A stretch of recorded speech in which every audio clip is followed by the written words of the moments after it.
Everyone, हम बहुत ही प्यारे सी बुक डिस्कस कर रहे हैं जिसका नाम है the Wisdom Bridge, written by हमारे प्यारे दाजी कमलेश डी पटेल जी।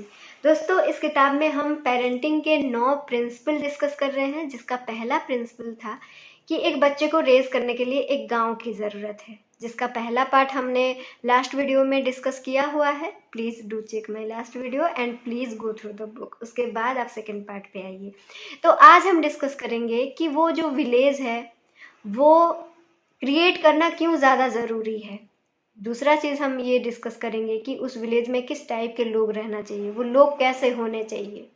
तीसरी चीज़ कि इसको क्रिएट करने के हमारा जो पहला स्टेप है वो क्या होना चाहिए। तो इसके बारे में चलिए हम डिस्कस करते हैं। तो सबसे पहली चीज़ हम डिस्कस करेंगे कि ये विलेज की क्या ज़रूरत है।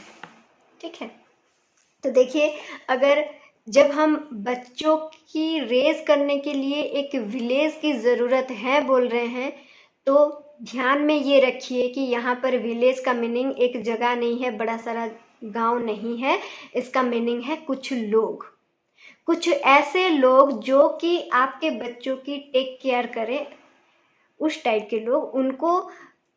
उनके लिए एक अलग वर्ड होता है जिसको हम हेलो पेरेंटिंग बोलते हैं। हेलो पेरेंटिंग यानी कि जो लोग बच्चों की देखभाल करते हैं लेकिन वो उनके पेरेंट्स नहीं होते, जैसे उनके ग्रैंड पेरेंट्स हो सकते हैं, मामा मामी, चाचा चाची, कजन्स हो सकते हैं, ब्रदर सिस्टर कोई भी हो सकते हैं, पड़ोसी, आपके दोस्त कोई भी हो सकते हैं। ठीक है, जो कि आपके बच्चों के टेक केयर करते हैं। तो ये हेलो पेरेंटिंग को डेवलप करना इतना ज़्यादा ज़रूरी क्यों है? तो इसका पहला ज़रूरत इसलिए है क्योंकि बच्चे अपने आइडियल बाहर ढूंढते हैं। वो पेरेंट्स के डायरेक्ट इंस्ट्रक्शन को मानना सुनना पसंद नहीं करते। उनको लगता है हमारे पेरेंट्स हमें कंट्रोल कर रहे हैं, तो वो इस सोच की वजह से वो अपने पेरेंट्स से दूर भागते रहते हैं। तो सबसे पहली ज़रूरत इसलिए है। दूसरी चीज़ क्यों ज़रूरी है हेलो पेरेंटिंग, क्यों एक अलग पर्सन चाहिए? देखिए, बच्चे अपने पेरेंट्स को हमेशा उनकी सारी बातें नहीं बता पाते हैं, चाहते हुए भी नहीं बता पाते हैं। उनकी पेरेंट्स की डिग्निटी, उनकी पेरेंट्स की जो सम्मान होती है, या फिर उनकी पेरेंट्स की जो आइडेंटिफिकेशन होती है, वो कभी कभी बच्चों के लिए बोर्डन बन जाती है। जैसे अगर मेरा मैथ अच्छा नहीं हो रहा है और मेरे पापा एक मैथ प्रोफेसर हैं, तो मेरे को ये बोलने में ही झिझक होगी कि मुझे मैथ नहीं आ रहा है पापा, है ना। तो ये एक एग्जाम्पल है। एग्जैक्टली ऐसे ही कुछ चीज़ें होते हैं जो उनके पेरेंट्स के बच्चों को बताना मुश्किल हो जाता है। उनके पेरेंट्स को वो बहुत प्रेशराइज फील करते हैं, एंशियस फील करते हैं, और माँ बाप समझ नहीं पाते हैं कि ये क्यों ऐसे बिहेव कर रहा है, और माँ बाप भी धीरे धीरे चिढ़ने लगते हैं। इससे वो दूरी फिर से बन जाती है। तो तीसरी बात है, किस लिए हेलो पेरेंटिंग ज़रूरी है। देखिए, ऐसे बहुत सारे बच्चे होते हैं, टीन एज होती है, तो उस टाइम पर बहुत सारे नेस्टी कमेंट्स होते हैं, बहुत सारे अफेयर्स होते हैं, बहुत सारी चटपटी बातें होती हैं, बहुत सारे चटपटे दोस्त बनते हैं जो कि बच्चों को अच्छा लगता है लेकिन सही गलत का पता नहीं होता। तो उस टाइम पर उनको कोई ना कोई चाहिए अदर देन देयर पेरेंट्स कि वो अपनी मन की बात उससे खुल के कर सकें, और वो पर्सन उसको सही गलत दिशा दिखा सके और वो बच्चा भी उसको माने।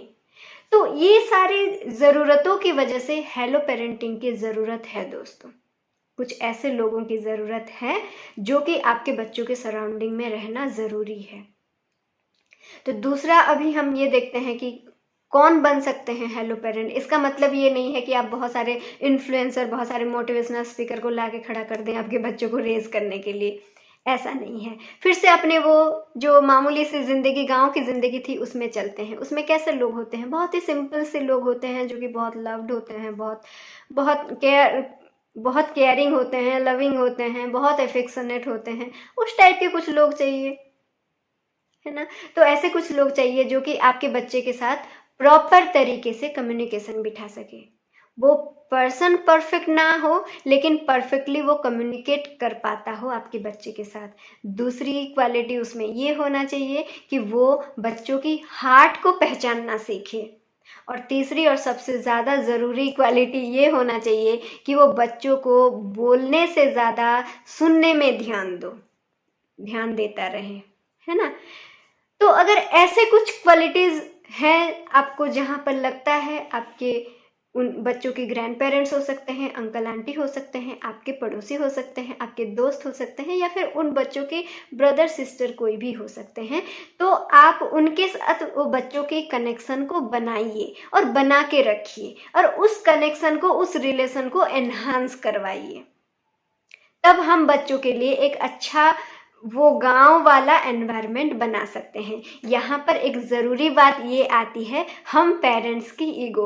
हमें लगता है बच्चा मेरा है, जो भी करना है मुझे करना है, सारी चीज़ मैं कंट्रोल करूँगी, इस तरह का कुछ सोच हमारे अंदर होता है। देखिए, बच्चा सिर्फ हमारा नहीं है। एक बच्चा जब पैदा होता है वो पृथ्वी पर पैदा होता है, सबसे पहले वो इस प्लैनेट का है। इस देश में पैदा होता है वो इस देश का है। इस समाज में पैदा होता है वो इस समाज का है। हमारे परिवार में आता है वो इस परिवार का है। फिर आपके कोख में आता है इसलिए आपका भी है। तो बच्चा सबका है। इसलिए उस ईगो को साइड में रख के हर किसी का हेल्प लीजिए। आपको जिनको भी लगता है कि ये मेरे बच्चे के लिए सही है, उसका हेल्प लीजिए, उसका कनेक्शन बना के रखिए उस बच्चे के साथ। बच्चों को इस तरह का एनवायरनमेंट दीजिए। सिंपल सी बात है। देन तीसरी चीज़ वो ये आता है कि इसका शुरुआत हम कैसे करें। देखिए, जब हम किसी भी चीज़ शुरुआत करने के लिए सोचते हैं तो ये हमें बहुत मुश्किल इसलिए लगता है कि क्योंकि हमें लगता है कि वो करें। हम अपने बच्चों के लिए कहाँ से हेलो पेरेंट ढूंढ के लाएं, किसको अभी मैं देखूं। नहीं, शुरुआत हमें हमेशा खुद से करनी है। सबसे पहले हम हेलो पेरेंट बने। अगर हम कुछ बच्चों को लेके शाम में 2-3 घंटा बैठते हैं या फिर उनके साथ एक्सरसाइज करते हैं, पढ़ते हैं, या फिर ऐसा कुछ एक्टिविटीज़ करते हैं और उनके साथ फिर से कुछ बातें भी करते हैं, उनके साथ थोड़ा सा क्लोज हो जाते हैं, तो क्या होता है, हम उन बच्चों की, जो 4-5 बच्चे हैं, उन बच्चों की हम हेलो पेरेंट बन जाते हैं। देखिए, जैसे कि हमने बोला कि बच्चा सिर्फ आपका नहीं है, तो माँ बाप भी आप सिर्फ उसी के नहीं हो। बात को समझने की कोशिश कीजिए। देखिए, दादी यहाँ पर एक कितना ग्रेट मैसेज दे के गए हुए हैं कि टोटल हमारा जो वर्ल्ड है वो हम सबका है। ये टोटल हमारा घर है। यहाँ एक विश्व जो भाईचारा है वो यहाँ पर वर्णन किया जा रहा है।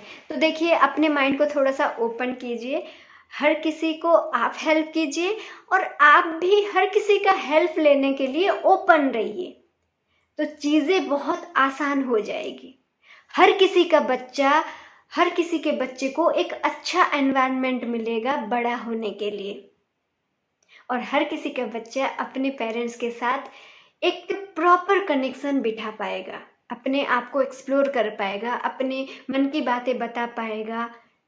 ठीक है, तो ये जो शुरुआत है वो शुरुआत हमें अपने आप से करना है। पहले हमें हेलो पेरेंट बनना है, देन हमारे बच्चों को हेलो पेरेंट अपने आप मिल जाएंगे। और टेक्नोलॉजी देखिए इतना बढ़ गया है, और अभी जैसे कोरोना का टाइम था, इस पैंडेमिक ने हमें ऑलरेडी समझा दिया है कि अगर हम दूर में भी रहें तो किस तरह से कनेक्शन बिठा सकते हैं। आप वीडियो कॉल कर सकते हैं, बच्चों को अपने ग्रैंड पेरेंट्स से रोज़ बात करवाइए, वीडियो कॉल करवाइए, फैमिली का ग्रुप बना के एक उस तरह का एक माहौल बनवाइए बच्चों के लिए जिसमें वो एंजॉय कर सके, उनको लव्ड फील हो, उनको सिक्योर फील हो। वो अपनी मन की बात माँ को नहीं बता सके तो मौसी को बता दे, मौसी को नहीं बता सके मामी को बता दे। कुछ तो ना स्ट्रेस की टेंशन रहेगी, ना आपको एंसियस लगेगा, ना बच्चे लोनली फील करेंगे, ना आप। तो इस तरह से हम एक बहुत ही हेल्दी समाज बना सकते हैं। इसका सबसे पहला जो स्टेप ये होगा, हम खुद से शुरू करें हेलो पेरेंटिंग, यानी कि बच्चों के साथ अपना कनेक्शन बिठाएं और उस कनेक्शन को उस बच्चे के पेरेंट्स तक एक्सटेंड करने में उनकी मदद करें। ठीक है दोस्तों, सो आई होप कि आपको ये चैप्टर बहुत ही अच्छा लगा होगा, और इसको अगर हम अपने डे टू डे लाइफ में यूज़ करते हैं तो ज़िंदगी इतनी आसान बन जाएगी, सोचो हिम्मत, बोलो हिम्मत। हम बहुत एक्साइटेड हैं। सो प्लीज़ इस बुक के थ्रू जाइए, और बुक में जो भी हमें बोला जा रहा है जितना हो सके हम सब मिलके चलिए फॉलो करते हैं, ताकि हम सब मिलके एक बहुत ही सुंदर समाज बना सकें। And thank you so much for watching. मिलते हैं हम अपने नेक्स्ट प्रिंसिपल के साथ। Till then bye bye.